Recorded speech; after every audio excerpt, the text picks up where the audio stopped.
Hello, welcome to all the students. इस कोविड-19 की पैंडेमिक सिचुएशन के दौरान मैं उम्मीद कर रहा हूं कि आप सभी लोग घर पर एकदम फिट और हेल्दी होंगे और साथ ही साथ पूरे मन से फुली डेडिकेटेड होकर आप ऑनलाइन वीडियो लेक्चर्स देख रहे हैं और साथ ही साथ रेगुलरली अपना होमवर्क भी कर रहे होंगे। आज हम लोग फिजिक्स में एक नया चैप्टर स्टार्ट करने जा रहे हैं and this one is work, power and energy. इस चैप्टर को स्टार्ट करने से पहले कुछ जनरल गाइडलाइंस हैं आप सभी लोगों के लिए। आप इसे एज अ गाइडलाइन भी ले सकते हैं या मेरा पर्सनल एडवाइजेज हैं आपके लिए, और मैं उम्मीद करूंगा कि आप उन सभी गाइडलाइंस को सिंसियरली फॉलो करेंगे।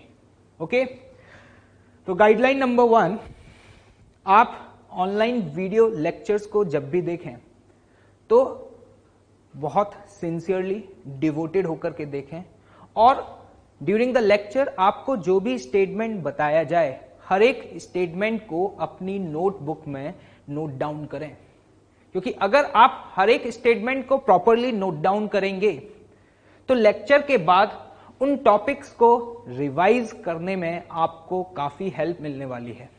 तो याद रखिएगा कि लेक्चर्स देखते समय हमें सुनना भी है, समझना भी है और साथ ही साथ हर एक स्टेटमेंट, कॉन्सेप्ट्स को प्रॉपरली अपनी नोटबुक में नोट डाउन करना है। ओके, नेक्स्ट गाइडलाइन नंबर 2, ये बहुत इंपॉर्टेंट है। जब भी हम कोई भी नया टॉपिक पढ़ना स्टार्ट करेंगे तो पहले उस टॉपिक की हम थ्योरी को कवर करेंगे और फिर उस थ्योरी से रिलेटेड कुछ न्यूमेरिकल्स को सॉल्व करेंगे। तो जब भी हम न्यूमेरिकल सॉल्व करें तो हमेशा याद रखिएगा कि न्यूमेरिकल को रीड करने के बाद ये आपकी खुद की रिस्पॉन्सिबिलिटी होनी चाहिए कि हमें वीडियो को एटलीस्ट 2 से 3 मिनट के लिए पॉज करना है और उस न्यूमेरिकल को खुद से एफर्ट करके ट्राई करना है। मतलब मैं क्या कहना चाह रहा हूं आपको कि कोई भी न्यूमेरिकल जो ड्यूरिंग द लेक्चर आपको कराया जाए, आप जब तक उस न्यूमेरिकल को खुद से ट्राई ना कर लें, आप तब तक उस न्यूमेरिकल का सॉल्यूशन और एक्सप्लेनेशन ना देखें। पहले अपनी तरफ से एफर्ट करना है, उसके बाद देखना है। क्योंकि अगर आप इस सेकंड स्टेप को बहुत सिंसियरली फॉलो करेंगे ना, तो इस बात की मैं गारंटी दे रहा हूं कि आपका परफॉर्मेंस फिजिक्स में और इंप्रूव हो जाएगा। क्लियर? तीसरा most important point, homework. Homework जरूर करना है। जो भी लेक्चर्स आपको कराए, ड्यूरिंग द लेक्चर जो भी आपको पढ़ाया जा रहा है, इन टॉपिक से रिलेटेड आपको जो भी होमवर्क मिलता है तो आप होमवर्क को रेगुलरली करें, अपडेटेड रहें और साथ ही साथ जो भी आपके डाउट्स आते हैं वो अपने फैकल्टी मेंबर्स से पूछते रहें। मतलब होमवर्क पूरी ईमानदारी से अटेम्प्ट करना है। Clear? And the last point, revision. अब हम ये जो मैकेनिक्स में अगला चैप्टर पढ़ने जा रहे हैं ना, इस चैप्टर में आपने अभी तक मैकेनिक्स में प्रीवियसली जितने भी चैप्टर्स पढ़े हैं ना, उनके कॉन्सेप्ट्स का यूज होगा। चाहे वो न्यूटन लॉज ऑफ मोशन हो, चाहे वो फ्रिक्शन हो, चाहे वो काइनेमेटिक्स हो, हर एक चैप्टर्स के कॉन्सेप्ट का यहां पर यूज होगा। और अगर हमारे पुराने चैप्टर्स प्रॉपरली रिवाइज्ड हैं तो डेफिनेटली हमें इस चैप्टर में बहुत आसानी होगी। ये कुछ प्रॉपर गाइडलाइंस हैं आप लोगों के लिए। उम्मीद करूंगा कि आप इन सभी गाइडलाइंस को सिंसियरली फॉलो करेंगे। क्लियर है? ओके, तो अब बात करते हैं चैप्टर की, वर्क, पावर, एनर्जी। खास बात ये कि इस चैप्टर में जो एप्लीकेशंस है ना, वो एप्लीकेशंस हम आगे मैकेनिक्स के जो चैप्टर्स पढ़ेंगे ना, उनमें बहुत ज्यादा यूज आएगा। और खास बात ये भी है कि जब आप 12th में जाकर के इलेक्ट्रोस्टैटिक्स, मैग्नेटिज्म, इन चैप्टर्स को पढ़ेंगे ना, तो वहां पर भी इस चैप्टर की एप्लीकेशंस के बहुत सारे यूज हैं। मतलब मैं ये कह सकता हूं कि ये chapter one of the most important chapter है फिजिक्स का। और सबसे खास बात यह है कि ये सबसे आसान चैप्टर है। बस आपको रेगुलरली लेक्चर्स में हर एक पॉइंट को ध्यान से सुनना है, नोट डाउन करना है, तो गारंटी है इस बात की आप इस चैप्टर में सारे कॉन्सेप्ट्स को अच्छे से सीख पाएंगे। अगर मैं एग्जाम के पॉइंट ऑफ व्यू से बात करूं तो हर साल जेई एडवांस में 2 से 3 क्वेश्चन, मतलब एटलीस्ट 2 to 3 क्वेश्चंस इस पर्टिकुलर चैप्टर से पूछे जाते हैं। तो एग्जाम के पॉइंट ऑफ व्यू से भी हमारे लिए ये चैप्टर बहुत इंपॉर्टेंट है।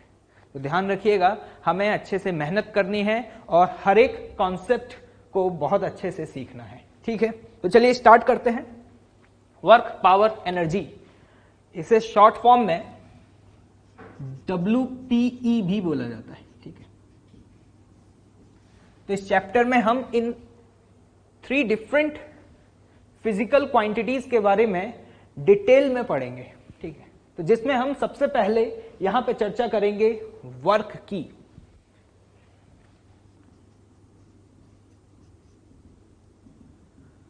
ये जो वर्ड है ना वर्क, इसको आप बहुत फ्रिक्वेंटली अपनी डे टू डे लाइफ में यूज करते हुए आए और रेगुलरली करते भी हैं।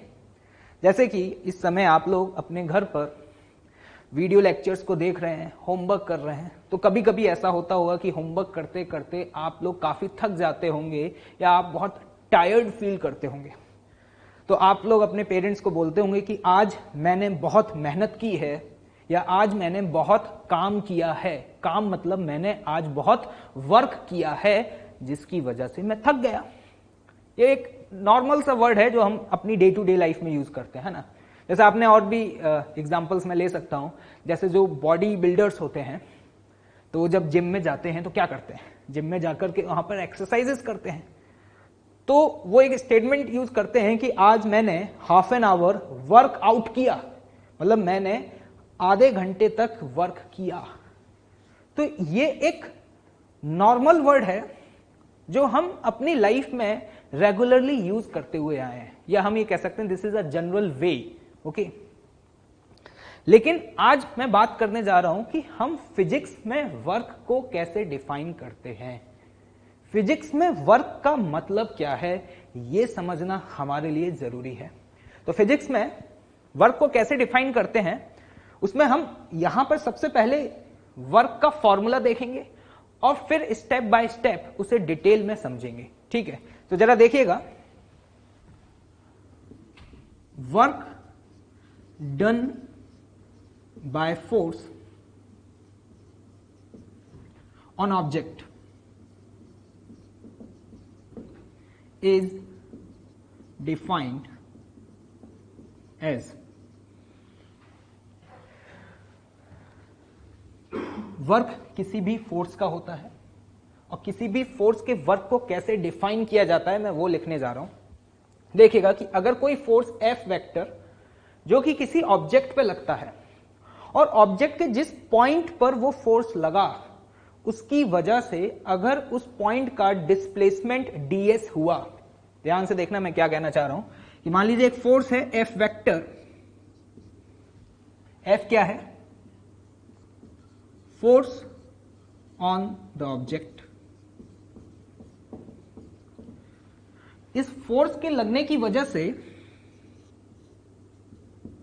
उस ऑब्जेक्ट के उस पॉइंट का डिस्प्लेसमेंट, किस पॉइंट का जिस पे फोर्स लगा है वो ds हुआ। तो यहां पे ds क्या है ध्यान से देखिएगा, डिस्प्लेसमेंट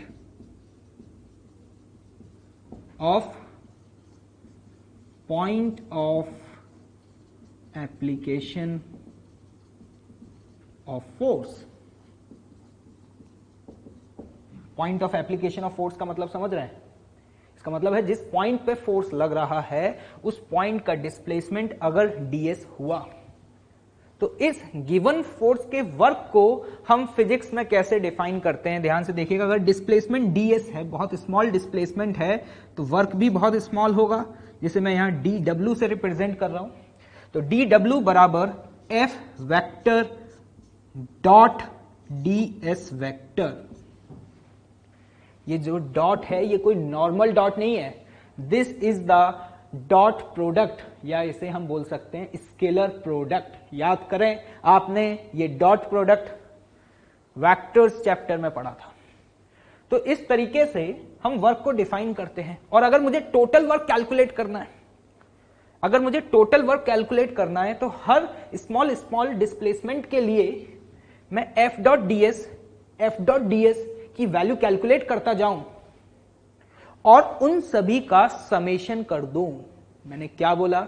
उन सभी का समेशन कर दूं। समेशन का मतलब क्या होता है? इंटीग्रेशन। तो मुझे अगर टोटल वर्क कैलकुलेट करना है तो ध्यान से देखना, इस पूरे एक्सप्रेशन को मुझे इंटीग्रेट करना पड़ेगा। तो यहां पर हम लिख सकते हैं वर्क डन का general expression F vector dot ds vector. ये है हमारे लिए one of the most important formula. Sir इसका फिजिकल सेंस क्या है? ये सारी चीजें हम आगे डिस्कस करेंगे। अभी मैं बात कर रहा हूं कि फिजिक्स में वर्क जब भी हमें कैलकुलेट करना है तो वर्क किसी भी फोर्स का होगा और उस फोर्स के द्वारा किया गया वर्क अगर हमें कैलकुलेट करना है तो उसका जनरल एक्सप्रेशन है F vector dot ds vector.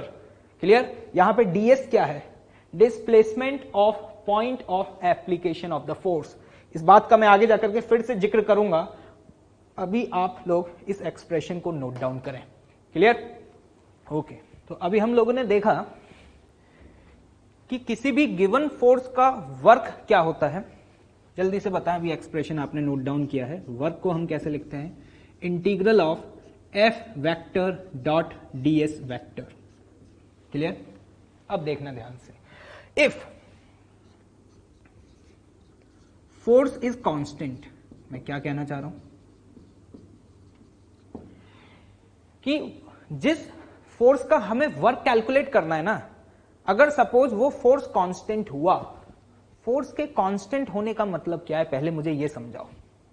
Force एक स्केलर क्वांटिटी है या फिर एक वेक्टर क्वांटिटी है? वेक्टर क्वांटिटी है। मतलब वेक्टर क्वांटिटी होने का मतलब है कि फोर्स के पास मैग्नीट्यूड भी है और डायरेक्शन भी है। और मैं बोलता हूं कि अगर कोई वेक्टर क्वांटिटी कांस्टेंट है तो इसका मतलब क्या है? इसका मतलब है कि ड्यूरिंग द मोशन उस फोर्स का ना तो मैग्नीट्यूड चेंज हो रहा है और ना ही डायरेक्शन चेंज हो रहा है। मतलब मैं यहां पे चर्चा करने जा रहा हूं एक ऐसे फोर्स की जो क्या है? कांस्टेंट है। तो ध्यान से देखना, इफ फोर्स इज कांस्टेंट तो इसका मतलब क्या हुआ? मैग्नीट्यूड और साथ ही साथ डायरेक्शन,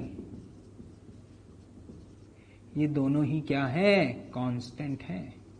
क्लियर?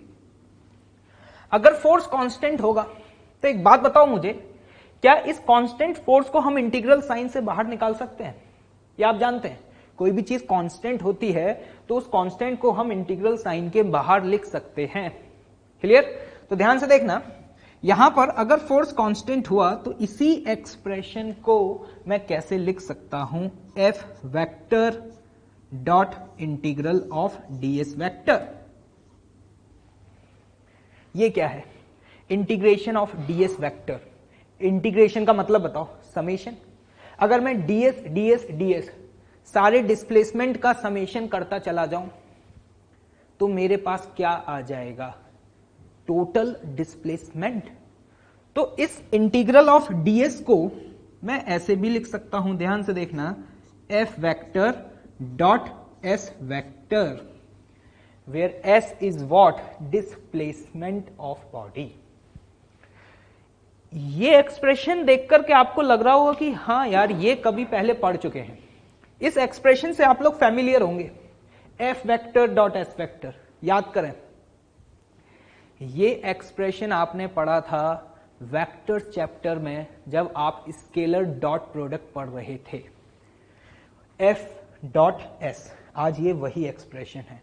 लेकिन ध्यान रखें कि वर्क डन की value force vector dot displacement vector तभी होती है जब वो फोर्स कांस्टेंट होगा। मतलब इसी बात को मैं ऐसे बोल सकता हूं कि ये वाला एक्सप्रेशन तभी वैलिड है जब फोर्स क्या है? कांस्टेंट है। अगर फोर्स कांस्टेंट नहीं है तो हम डायरेक्टली एफ डॉट एस नहीं लिख सकते। क्लियर है? तो ध्यान से देखना, एफ डॉट एस आप डॉट प्रोडक्ट पढ़ चुके हैं, तो मैं एफ डॉट एस को क्या लिख सकता हूं बताएं? F S cos theta. यहां पे एफ क्या है? Magnitude of force vector. अरे भाई क्लियर है? एस क्या है? Magnitude of displacement vector. And what is theta?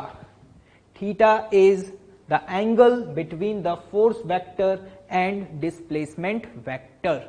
तो हमारे पास यहां पर ये जो एक्सप्रेशन निकल के आया है ना, ये इंपॉर्टेंट है।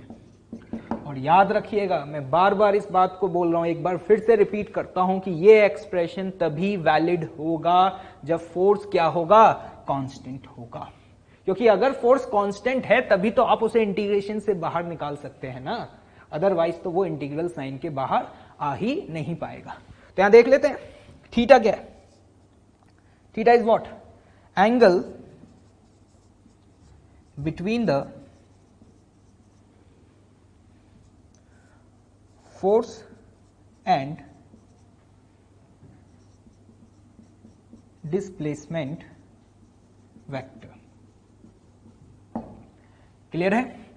चलिए इसे नोट डाउन करें।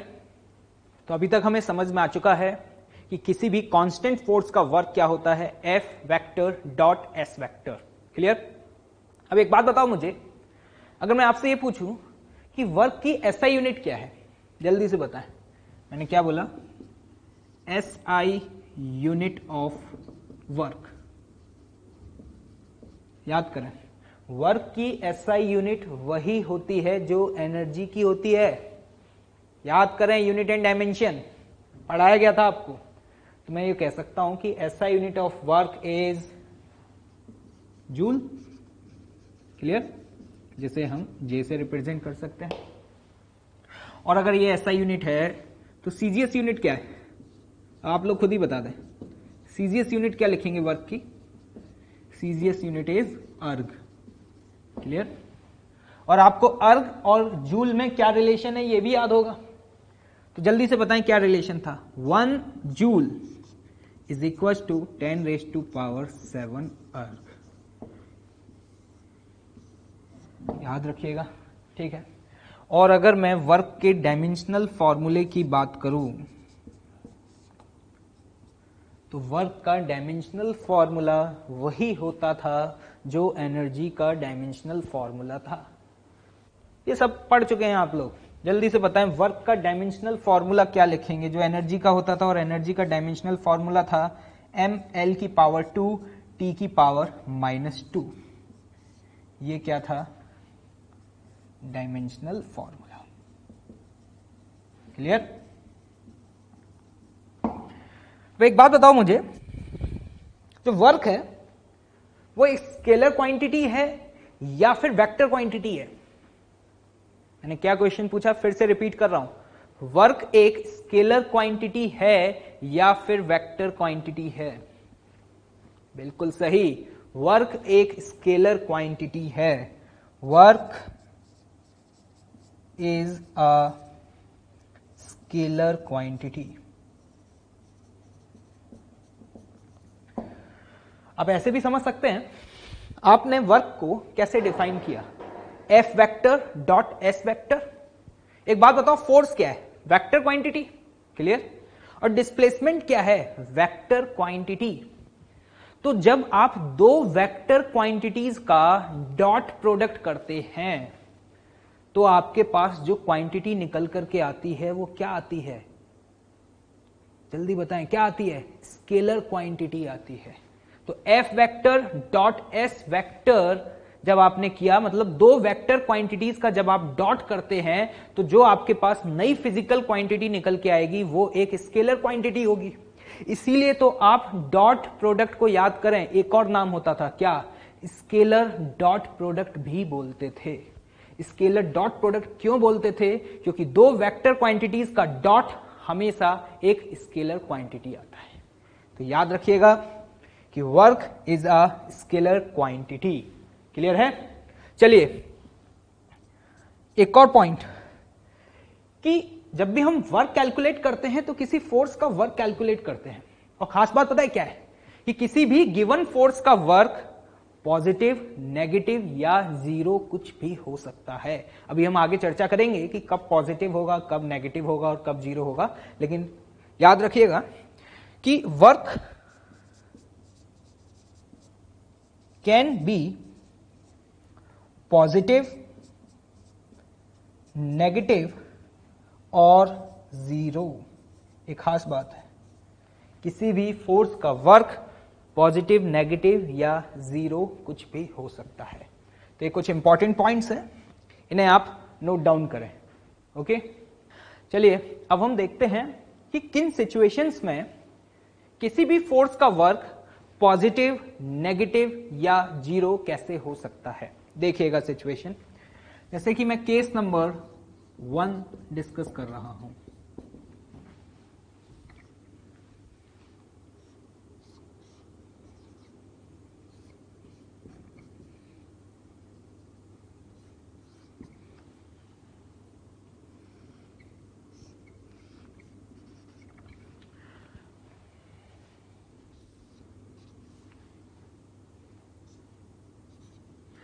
जैसे कि ध्यान से देखिएगा, एक एम मास का ब्लॉक जिस पे फोर्स एक्ट होता है और उस फोर्स की वजह से ये ब्लॉक हॉरिजॉन्टल सरफेस पर यहां से यहां डिस्प्लेस हो जाता है।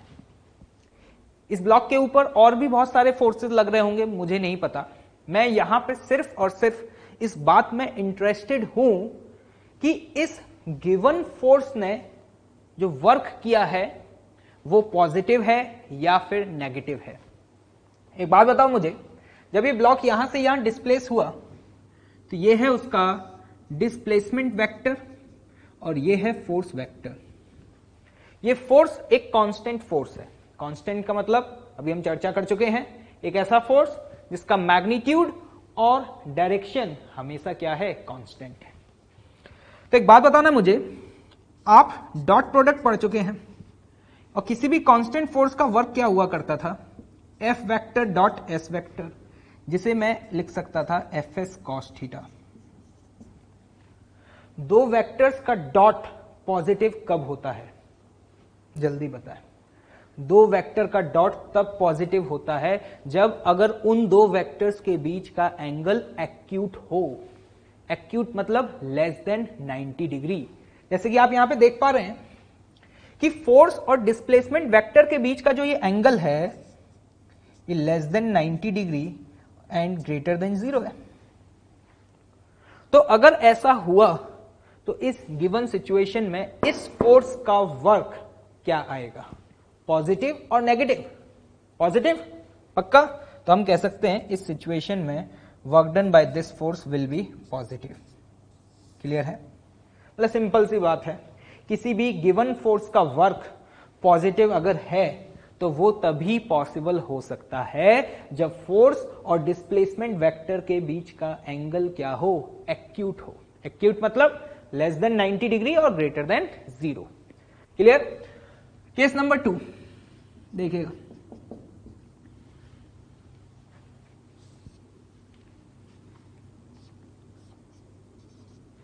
अगर ये फोर्स डिस्प्लेसमेंट के परपेंडिकुलर होता, मतलब ये ब्लॉक यहां से यहां डिस्प्लेस हुआ और जो फोर्स था वो डिस्प्लेसमेंट के परपेंडिकुलर लग रहा था, तुम्हारे दिमाग में क्वेश्चन ये अराइज हो रहा होगा कि सर अगर फोर्स ऊपर लग रहा है तो डिस्प्लेसमेंट आगे कैसे हो गया। तो याद करो, अभी मैंने थोड़ी देर पहले एक स्टेटमेंट बोला था कि इस बॉडी के ऊपर और भी बहुत सारे फोर्सेस लग रहे होंगे जिन्हें मैं यहां पर रिप्रेजेंट नहीं कर रहा। क्यों? क्योंकि मैं सिर्फ और सिर्फ इस गिवन फोर्स के वर्क के साइन के बारे में चर्चा कर रहा हूं। तो एक बात बताओ मुझे, अगर ये फोर्स ऐसे लग रहा है और डिस्प्लेसमेंट इस डायरेक्शन में हुआ, ये है डिस्प्लेसमेंट वेक्टर और ये है फोर्स वेक्टर, तो अगर अभी इन दोनों का डॉट करोगे तो डॉट क्या आएगा, 0। क्यों? क्योंकि आप जानते हैं कि cos 90 का वैल्यू क्या होता है, 0। तो हम ये कह सकते हैं इस सिचुएशन में थीटा की वैल्यू π/2 है, और अगर थीटा की वैल्यू π/2 है तो गारंटी है इन दैट सिचुएशन जो वर्क डन है वो वर्क डन क्या आएगा, 0। याद रखिएगा, बहुत इंपॉर्टेंट पॉइंट है किसी भी फोर्स का वर्क डन अगर 0 है तो इसका मतलब ये हुआ कि फोर्स और डिस्प्लेसमेंट वेक्टर एक दूसरे के क्या हैं, म्यूचुअली परपेंडिकुलर हैं, जैसा कि हम यहां पर देख करके समझ पा रहे हैं। तीसरा केस, आप समझदार हैं, बताएं तीसरा केस क्या होगा। तीसरा केस कि जब वो ब्लॉक जिसका मास m है वो यहां से यहां डिस्प्लेस हुआ और उसका डिस्प्लेसमेंट था s वेक्टर, तो उस पर फोर्स इधर कहीं लग रहा था और ये था फोर्स और डिस्प्लेसमेंट वेक्टर के बीच का एंगल। क्लियर? और भी फोर्सेस लग रहे होंगे जिसकी वजह से ये आगे गया है और मैं इस फोर्स के वर्क डन को कैलकुलेट करना चाह रहा हूं। तो ध्यान से देखना, फोर्स इधर है और डिस्प्लेसमेंट इधर है। एक बात बताओ, फोर्स और डिस्प्लेसमेंट वेक्टर के बीच का जो एंगल है वो क्या है, ऑब्ट्यूज। ऑब्ट्यूज का मतलब थीटा की वैल्यू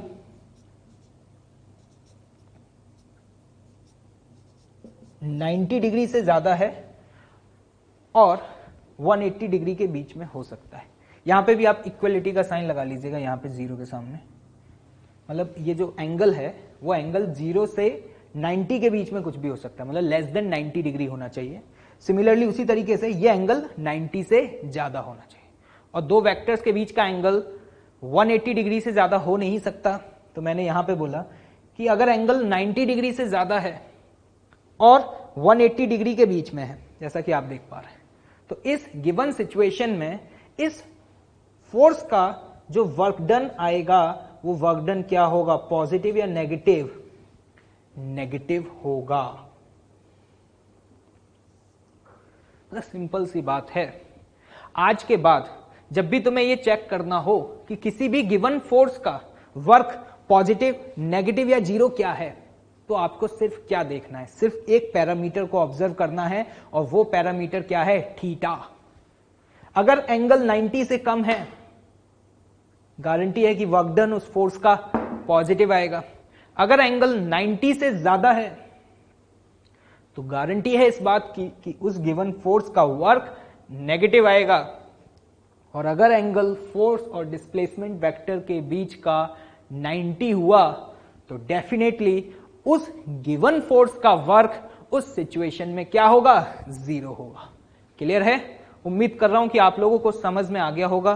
तो चलिए इसको नोट डाउन कर लें और याद रखिएगा कि हमेशा किसी भी फोर्स का वर्क पॉजिटिव, नेगेटिव या 0 कुछ भी हो सकता है, जैसा कि हम यहां 3 सिचुएशन देख रहे हैं।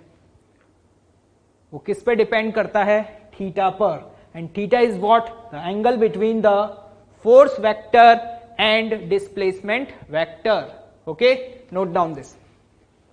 तो चलिए, अभी तक हम लोगों ने वर्क का मैथमेटिकल फॉर्मूला क्या है वो चेक कर लिया, साथ ही साथ हमने कुछ प्रॉपर्टीज को भी देखा कि किसी भी फोर्स का वर्क पॉजिटिव, नेगेटिव या 0 कुछ भी हो सकता है। वर्क एक स्केलर क्वांटिटी है और वर्क का SI यूनिट जूल है। ये सारी चर्चा कर चुके हैं अभी तक हम। अब दिमाग में एक क्वेश्चन आ रहा होगा कि ये तो सब समझ आ गया, लेकिन वर्क का एक्चुअल फील क्या है, मतलब इसका फिजिकल सेंस क्या है। अब हम इसकी चर्चा करेंगे। ध्यान से देखिएगा, काफी इंटरेस्टिंग है। एक सिचुएशन ले रहा हूं मैं।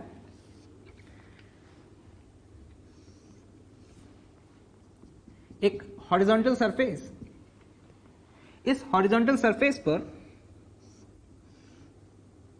एक m मास का ब्लॉक,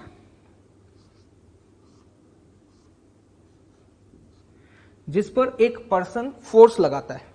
सिचुएशन समझ में आ रही है क्या? एक ब्लॉक रखा हुआ है और उस ब्लॉक के ऊपर ये जो पर्सन है ये फोर्स लगाता है, ठीक है। अब जैसे ये फोर्स लगाना शुरू करता है, ये ब्लॉक मूव करने लगता है, ठीक है। ये ब्लॉक क्या करता है, मूव करने लगता है और सपोज थोड़ी देर बाद ये ब्लॉक यहां पहुंच जाता है, तो ये रहा इसका डिस्प्लेसमेंट, ठीक है।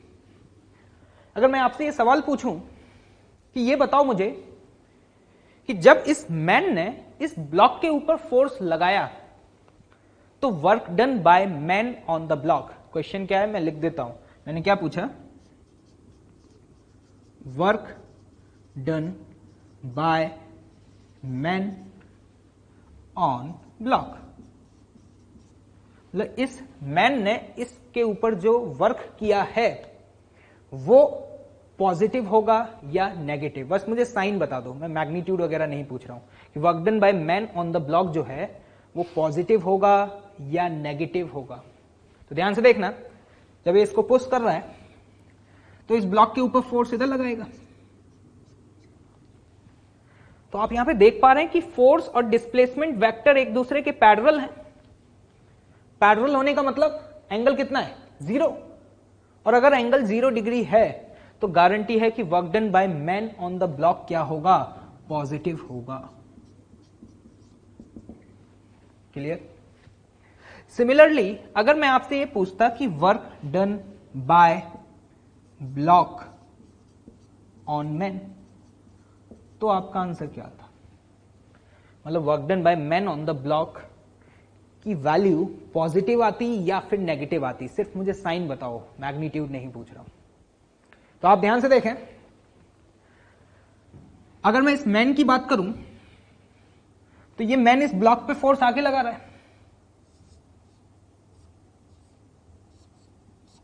तो न्यूटन थर्ड लॉ के हिसाब से जितना फोर्स उस पर आगे लगेगा एग्जैक्टली उतना फोर्स इस पे पीछे लगेगा। एक्शन एंड रिएक्शन पेयर, समझ में आ रहा है? तो ध्यान से देखें, इस ब्लॉक की वजह से इस पे फोर्स F पीछे लगा, क्लियर? और ये मैन आगे मूव कर रहा है। तो ध्यान से देखें, फोर्स पीछे है, डिस्प्लेसमेंट आगे है।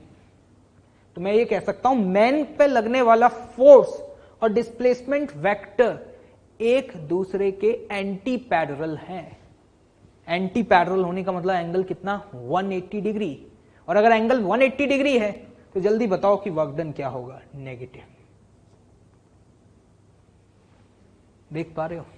जब आपने बात करी work done by man on the block तो वो पॉजिटिव आया, work done bye block on the man तो वो क्या आया, नेगेटिव आया। क्लियर? अब देखना, सपोज जब ये ब्लॉक यहां से यहां तक मूव किया तो इस मैन ने जो इस पे वर्क किया वो वर्क था 10 जूल। ये एज्यूम कर रहे हैं, मतलब ठीक है, तो कुछ रहा, उसकी वैल्यू है 10 जूल। तो 10 जूल का मतलब क्या है, इसे समझें। जब भी वर्क पॉजिटिव आता है तो पॉजिटिव वर्क आने का मतलब यह होता है कि यहां पर इस मैन ने इस ब्लॉक को एनर्जी सप्लाई की है और उस एनर्जी की वैल्यू है 10 जूल। अगर पॉजिटिव लिखा हुआ है तो इसका मतलब है कि एनर्जी सप्लाई हुई है। और जैसे इसका उल्टा अगर मैं बात करूं, work done bye block on the man, तो वो नेगेटिव है। नेगेटिव होने का मतलब है कि उसने एनर्जी रिलीज करी है। मैं क्या कहना चाह रहा हूं, ध्यान से सुनिएगा। इस पूरे एग्जाम्पल को आप इस तरीके से एक्सप्लेन कर सकते हैं कि इस मैन ने इस ब्लॉक को 10 जूल एनर्जी सप्लाई करी, जिसकी वजह से उस मैन की खुद की एनर्जी क्या हो गई, कम हो गई। मतलब सिंपल सी बात यह है कि अगर किसी पे वर्क पॉजिटिव है तो उसे एनर्जी मिली है, और अगर किसी के ऊपर वर्क नेगेटिव है तो इसका मतलब है कि उसकी एनर्जी कम हुई है। क्लियर? और एक बात आप ये जानते हैं, आप 9th-10th क्लास में पढ़ते रहे हैं कि energy neither be created nor be destroy. Energy सिर्फ और सिर्फ एक फॉर्म से दूसरे फॉर्म में कन्वर्ट की जा सकती है। ये बिल्कुल वही चीज है। यहां पर मैन ने अपनी एनर्जी ब्लॉक को दी है, इसलिए मैन की एनर्जी क्या हो जाएगी, कम हो जाएगी। मतलब हम ये कह सकते हैं कि जो मैन की एनर्जी है वो 10 जूल कम हो गई, लेकिन वो गई कहां, डिस्ट्रॉय तो हो नहीं सकती, वो ब्लॉक को मिल गई। अब जब ब्लॉक को मिली तो ब्लॉक आगे मूव कर रहा है, जैसा आप देख पा रहे हैं। तो मैन ने वो एनर्जी ब्लॉक को दे दी, और ब्लॉक के पास वो एनर्जी किस फॉर्म में होगी, in the form of kinetic energy, क्योंकि जब ब्लॉक मूव करेगा तो उसके पास स्पीड होगी, और अगर स्पीड है तो ब्लॉक की काइनेटिक एनर्जी क्या होगी, 12 mv²। तो मैं यहां पर ये बोल सकता हूं कि वर्क है क्या, work is the measure of transfer of energy. जब भी आप किसी भी सिस्टम के ऊपर वर्क करते हैं तो इसका मतलब है कि आप उस सिस्टम को एनर्जी ट्रांसफर कर रहे हैं। उम्मीद कर रहा हूं कि समझ आ रहा होगा। जैसे कि यहां पर अगर ये वैल्यू 10 जूल है तो इसका मतलब कि इस मैन ने इस ब्लॉक को 10 जूल एनर्जी सप्लाई की। मतलब वर्क एक ऐसा मोड है जिससे हम एनर्जी को एक बॉडी से दूसरे बॉडी में ट्रांसफर करते हैं। क्लियर? तो मैं यहां पर ये लिख लेना, वर्क को बोल सकता हूं, वर्क क्या है? Work is the measure of transfer of energy. जैसे कि हम कभी भी बोलते हैं कि इस बॉडी के ऊपर वर्क 20 जूल का हुआ, तो इसका मतलब है कि उस गिवन बॉडी को 20 जूल की एनर्जी की सप्लाई की गई है। क्लियर? ओके। तो अभी तक हमें समझ में आ चुका है कि जब भी हम किसी भी गिवन बॉडी के ऊपर वर्क करते हैं तो इसका मतलब है कि हम एनर्जी सप्लाई कर रहे हैं।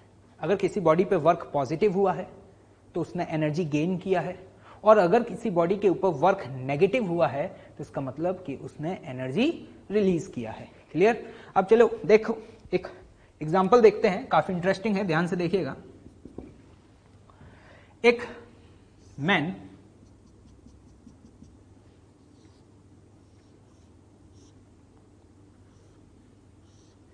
उसके सर के ऊपर एक बहुत हैवी बॉक्स रख देते हैं, ठीक है, और इस हैवी बॉक्स का जो मास है ना वो 25 केजी है। मतलब मैं क्या सिचुएशन ले रहा हूं, एक 25 केजी का बड़ा सा बॉक्स लेकर के आए और एक मैन के ऊपर सर पर रख दिया। ये है सिचुएशन। और ये जो मैन है ना, ये मैन ये रेस्ट पर है। मतलब ये इस 25 केजी के बॉक्स को होल्ड करके रेस्ट की पोजीशन में खड़ा रहता है। लगभग इसे 20 मिनट हो जाते हैं। ठीक है, कितने? 20 minutes.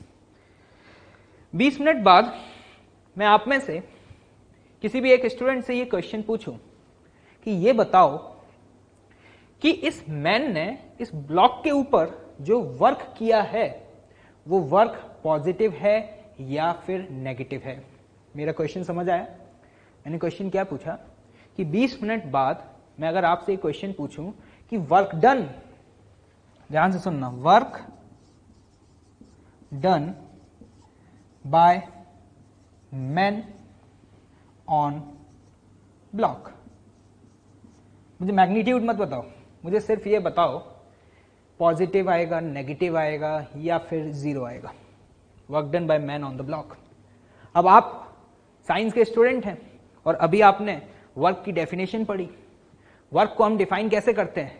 F vector dot S vector, अगर फोर्स कांस्टेंट है तो किसी भी गिवन फोर्स का वर्क तभी हो सकता है जब डिस्प्लेसमेंट हुआ हो। क्लियर? तो आपका आंसर क्या आ रहा है?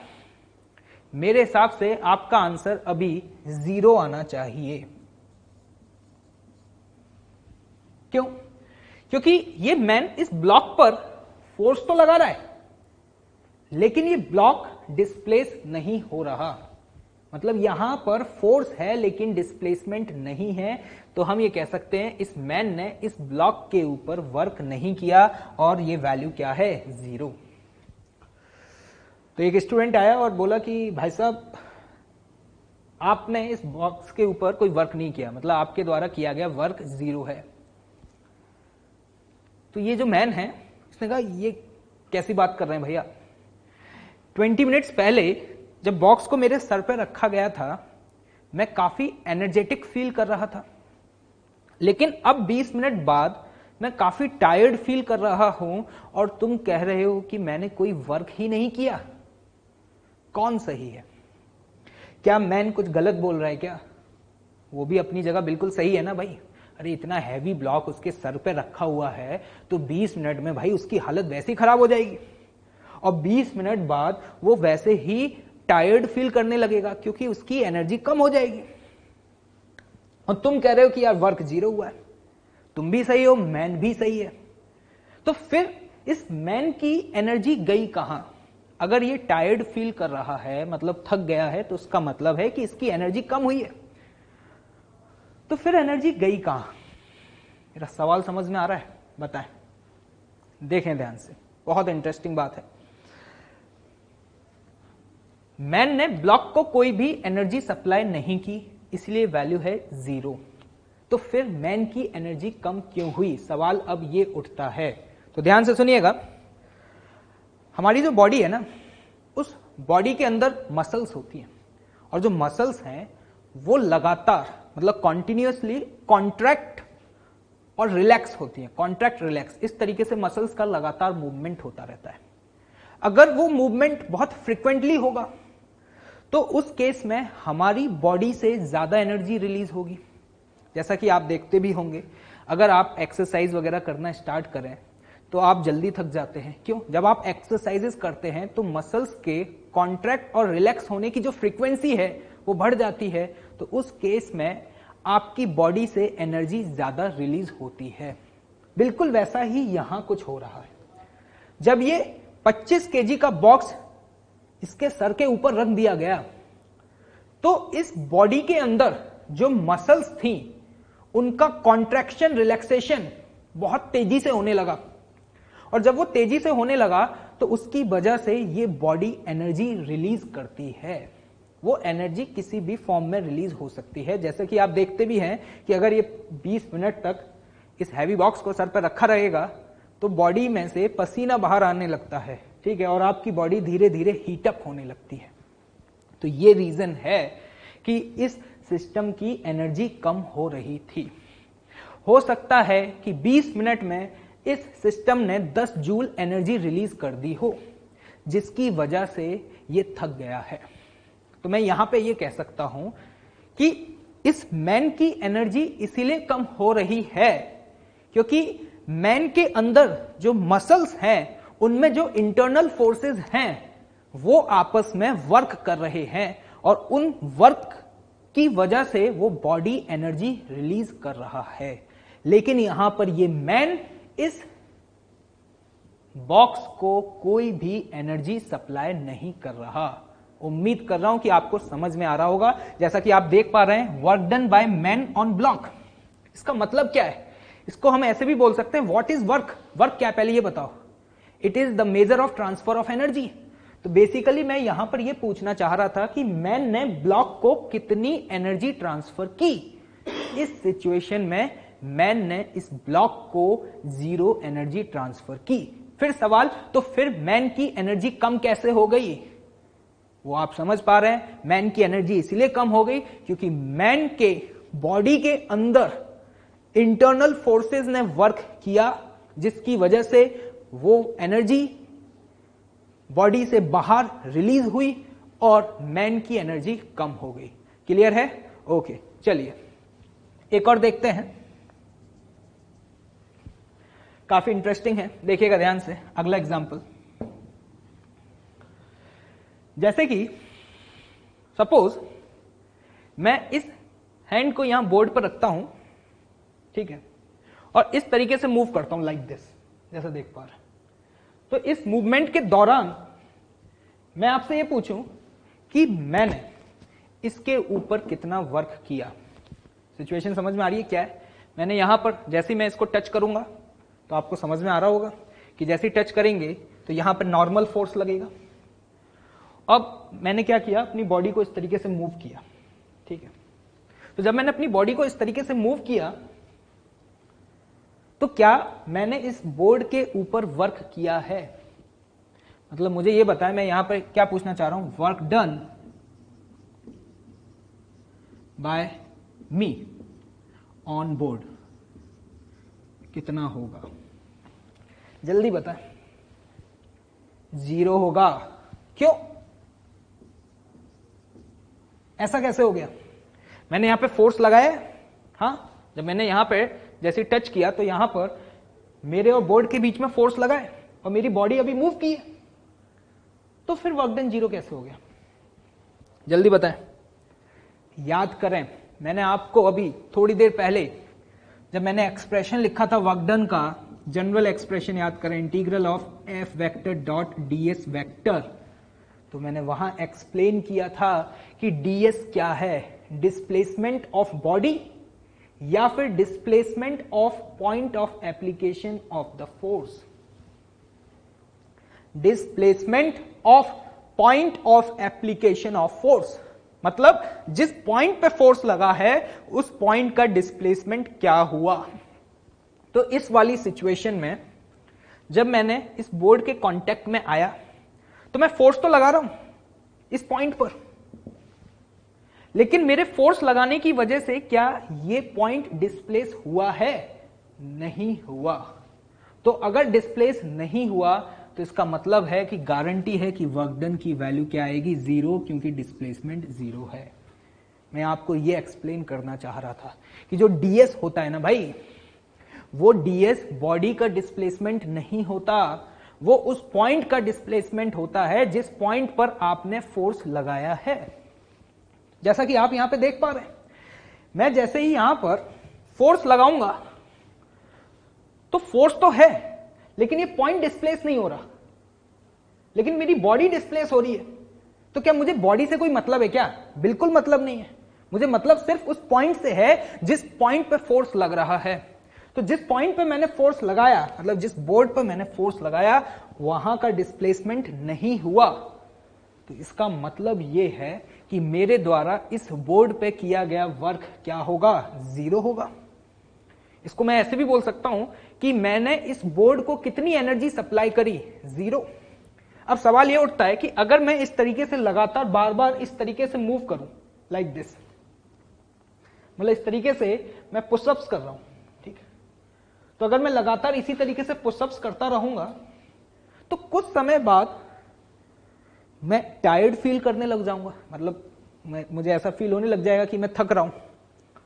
तो फिर सवाल ये उठता है कि अगर मैं थक रहा हूं तो मेरी एनर्जी कम हो रही है, और अगर मेरी एनर्जी कम हो रही है तो फिर मेरी एनर्जी गई कहां? तुम कह रहे हो कि मैंने इस बोर्ड पे वर्क नहीं किया, तो फिर मेरी एनर्जी कहां गई?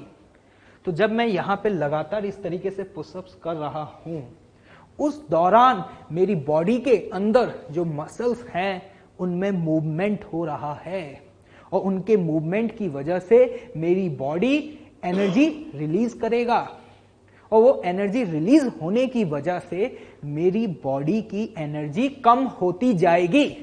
इसीलिए कुछ समय बाद मैं टायर्ड फील करूंगा। समझ पा रहे हैं मैं क्या समझाने की कोशिश कर रहा हूं इन एग्जांपल से? ये समझना हमारे लिए बहुत जरूरी है कि जो डीएस है वो बॉडी का डिस्प्लेसमेंट है या फिर उस पॉइंट का डिस्प्लेसमेंट है जिस पॉइंट पे फोर्स लगा, उस पॉइंट का डिस्प्लेसमेंट है जिस पॉइंट पे फोर्स लगा।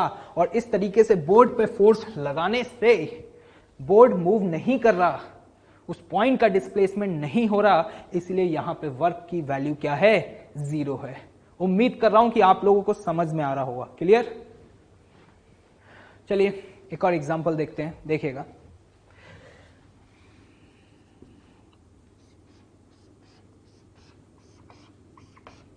जैसे ये स्टेयर्स हैं आपके घर में, स्टेयर्स मतलब समझ रहे हैं ना, सीढ़ियां हैं, ठीक है।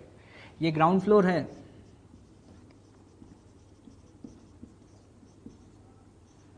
और ये है सपोज फर्स्ट फ्लोर, ठीक।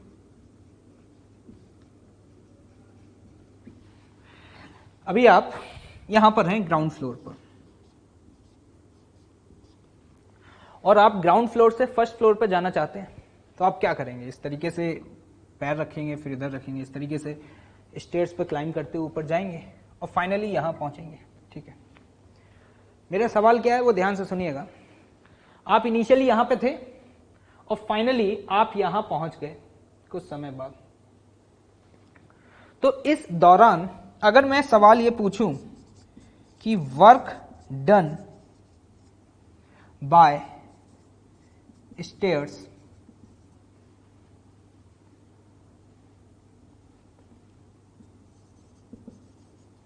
ऑन मैन, इनिशियल पोजीशन से फाइनली आप यहां पहुंच गए हैं और आपसे पूछा जा रहा है work done by stairs on man, आपका जवाब क्या होगा? आप ये जान रहे हैं कि जब ये मैन का फुट स्टेयर के कांटेक्ट में आएगा तो स्टेयर्स की वजह से वहां पे कांटेक्ट फोर्स लगेगा, और उस कांटेक्ट फोर्स के दो कंपोनेंट हो सकते हैं, एक सरफेस के परपेंडिकुलर नॉर्मल और एक सरफेस के अलोंग फ्रिक्शन, ठीक है। ये तो आपको समझ में आ रहा होगा कि स्टेयर फोर्स तो लगाएगा, ऑब्वियस है। आपने उसके ऊपर अगर पैर रखा हुआ है तो नॉर्मल भी लगेगा, और वॉक करना स्टार्ट करेंगे तो फ्रिक्शन भी लगेगा, ठीक है। तो ये तो तय है कि स्टेयर्स मैन पे फोर्स लगा रहे हैं, और फाइनली ये मैन यहां से यहां पहुंच गया। सिचुएशन समझ आ रही है? ये क्या है? इनिशियल, और ये क्या है? Final position. सवाल यह है कि work done by stairs on man, मैं सिर्फ और सिर्फ आपसे यह पूछना चाह रहा हूं कि वर्क स्टेयर्स ने मैन पे जो किया है वो पॉजिटिव होगा, नेगेटिव होगा या फिर जीरो होगा। मुझे सिर्फ और सिर्फ साइन बता दें और कुछ बताने की जरूरत नहीं है। बताओ क्या आपका आंसर देंगे। देखिए डिस्प्लेसमेंट भी हुआ है, ये बॉडी पहले यहां पे थी, अब ये बॉडी यहां पहुंच गई है ना। बताओ क्या होगा आंसर। इसका आंसर भी जीरो आएगा।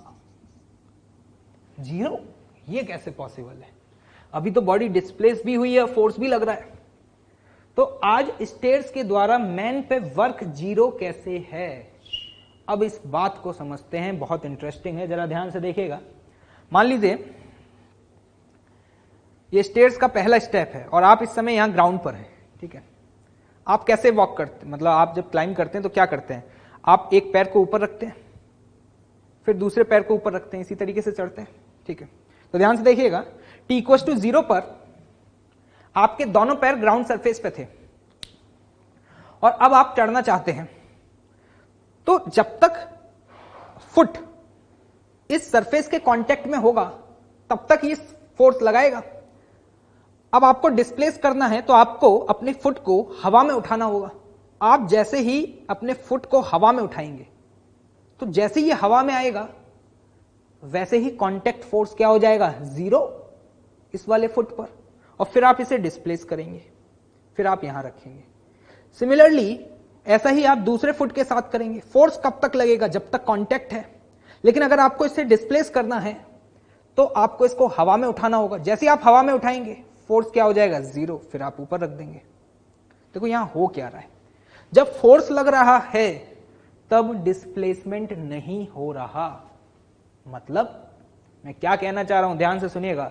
जब फोर्स कब तक लगेगा, जब तक फुट सरफेस के कांटेक्ट में। लेकिन अगर आपको डिस्प्लेस करना है तो डिस्प्लेस कैसे करेंगे, आप पैर को हवा में उठाएंगे ना, और जैसे पैर को हवा में उठाएंगे तो फोर्स ही नहीं लगेगा। और अगर फोर्स नहीं लगेगा तो अब ध्यान से देखना, सिर्फ डिस्प्लेसमेंट हुआ। तो यहां आप देख पा रहे हैं इंटरेस्टिंग बात कि जब फोर्स लगता है तब डिस्प्लेसमेंट नहीं होता, और जब डिस्प्लेसमेंट हो रहा है तब फोर्स नहीं लग रहा स्टेयर्स की वजह से। उम्मीद कर रहा हूं कि आप लोगों को समझ में आ रहा होगा। जब ये मैन यहां से मूव करना शुरू करेगा तो इसे डिस्प्लेस होने के लिए पैर को हवा में उठाना पड़ेगा, और जैसे ही वो पैर हवा में आएगा अब फोर्स नहीं लग रहा। तो जब डिस्प्लेसमेंट होता है, मतलब जब ds की value not equal to zero होती है, तो डिस्प्लेसमेंट करने के लिए पैर हवा में उठाया, तो जब डिस्प्लेसमेंट हुआ नॉट इक्वल टू जीरो, उस समय फोर्स क्या था, जीरो। और जब डिस्प्लेसमेंट जीरो था, डिस्प्लेसमेंट कब जीरो होगा, जब पैर जमीन पे रखा रहे, तो उस दौरान फोर्स क्या था, नॉट इक्वल टू जीरो। समझ में आ रहा है। तो क्या वर्क होगा, नहीं होगा, क्योंकि वर्क तभी होगा जब फोर्स और डिस्प्लेसमेंट दोनों एक साथ हो। लेकिन यहां पे हम देख पा रहे हैं जब ये मैन ग्राउंड सरफेस से फर्स्ट फ्लोर तक जा रहा है, नॉर्मली क्लाइंब करके, जब आप सीढ़ियों पे चढ़ते हैं तो आपने देखा ही है कि आप पहले एक पैर को उठाते हैं, जब जैसे ही आप पैर को उठाते हैं वैसे ही फोर्स उस गिवन फुट पर ग्राउंड सरफेस से क्या हो जाता है, जीरो। लेकिन तब उसका क्या होता है, डिस्प्लेसमेंट होता है। तो हमारे लिए किसी भी गिवन फोर्स का वर्क निकालते समय यह भी जरूरी है, ये पता तो चले कि फोर्स और डिस्प्लेसमेंट दोनों एक साथ हुए हैं या नहीं। जैसे कि यहां पर, यहां से यहां टोटल डिस्प्लेसमेंट है, बिल्कुल है। क्या स्टेयर्स की वजह से भी फोर्स लगा है, लगा है। लेकिन जब फोर्स लगा है तो डिस्प्लेसमेंट नहीं हुआ, और जब डिस्प्लेसमेंट हुआ तब फोर्स नहीं लगा। तो हम यहां पे कह सकते हैं कि work done by stairs on the man is what, zero. और ये सिंपल सी बात है, इस बात को आप ऐसे भी बोल सकते हैं कि यहां पे स्टेयर्स ने मैन को कोई भी एनर्जी सप्लाई नहीं की है। और सिंपल सी बात है, अगर कोई इसने इसको एनर्जी सप्लाई नहीं करी है तो हम ये भी बोल सकते हैं कि मैन ने भी स्टेयर्स को कोई एनर्जी सप्लाई नहीं करी। फिर सवाल ये उठता है फिर से, अब आप एकदम से भागते हुए यहां से यहां तक पहुंचेंगे तो यहां पहुंचने के बाद आपको थोड़ा सा लो एनर्जी फील होने लगेगा। लो एनर्जी मतलब आप थोड़ा सा टायर्ड फील करेंगे ना। तो सवाल ये उठता है, जब मैंने कोई वर्क ही नहीं किया तो फिर मेरी एनर्जी कैसे कम हो गई? ये वही सेम बात, जब आप वॉक करके ऊपर चढ़ना शुरू करेंगे तो आपके बॉडी के अंदर जो भी मसल्स हैं उनमें कॉन्ट्रैक्शन और रिलैक्सेशन होगा, जिसकी वजह से वो बॉडी एनर्जी रिलीज करेगा। और एनर्जी रिलीज होने की वजह से जब आप फाइनली इस पॉइंट पे पहुंचेंगे तो आपकी एनर्जी कम हो जाएगी। मैं यहां पे जितने भी एग्जांपल्स ले रहा हूं, मैं आपको यहां यही समझाने की कोशिश कर रहा हूं कि जब भी किसी भी गिवन फोर्स का वर्क कैलकुलेट करना हो तो एक बार आप चेक तो कर लें कि जिस पॉइंट पे फोर्स लगा है उस पॉइंट का डिस्प्लेसमेंट हुआ या फिर नहीं हुआ। जैसे कि इससे पहले वाला जो एग्जांपल लिया था पुशअप्स वाला, जब मैं इस बोर्ड पे फोर्स लगा रहा था तो जिस पॉइंट पे फोर्स लग रहा था वो पॉइंट डिस्प्लेस ही नहीं हो रहा था, सिर्फ मेरी बॉडी डिस्प्लेस हो रही थी, इसीलिए वहां पे वर्क जीरो था। इस वाली सिचुएशन में क्या है, फोर्स भी है, डिस्प्लेसमेंट भी है, लेकिन फोर्स और डिस्प्लेसमेंट दोनों एक साथ नहीं है, इसीलिए work done by stair on the man क्या होगा, जीरो होगा। उम्मीद कर रहा हूं कि आप लोगों को समझ में आ रहा होगा। जब ये चैप्टर स्टार्ट किया था तो मैंने आपको बोला था कि वर्क जो हम अपनी डे टू डे लाइफ में यूज करते हैं और फिजिक्स में जिस तरीके से वर्क को डिफाइन किया गया है, ये दो चीजें अलग अलग हैं।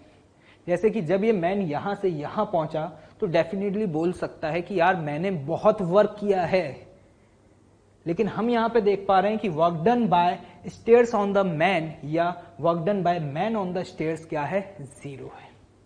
तो कभी भी किसी भी फोर्स का वर्क हमें कैलकुलेट करना हो तो फिजिक्स में हमेशा याद रखना integral F dot DS general expression होगा।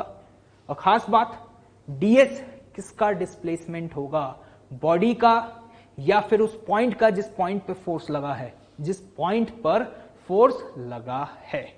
और फोर्स और डिस्प्लेसमेंट दोनों एक साथ होने चाहिए। उम्मीद कर रहा हूं कि ये सारी चीजें आपको क्लियर होंगी। ओके, ठीक है।